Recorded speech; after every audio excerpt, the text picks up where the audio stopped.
odem na tržnicu kupiti škampe, jer obožavam morsku hranu i moram kupiti škampe i hoću napraviti ručak.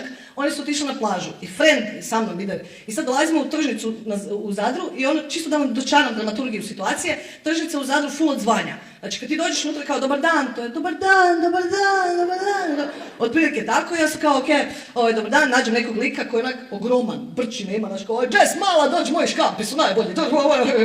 Ja dođem do njega i kao krenemo razgovarati i u tom trenutku sa drugog štanda dotrčava njegov sin do nas i kao gledao sam te prije 2 tjedna u Arsenalu, fakat si smiješna, ali nisi lezba jebote, lezba.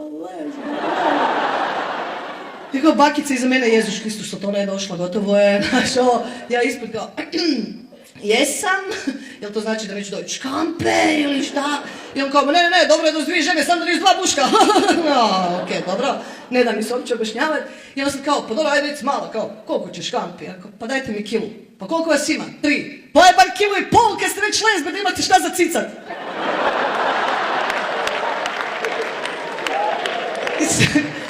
Zemlja otvori se i frajer vidi da mi ne ugleda kao, pa nisi valjda nešto krivo, rekao, kako tebe inače zovu? Marina. Kako vi sebe međusobno zovete? Imenom?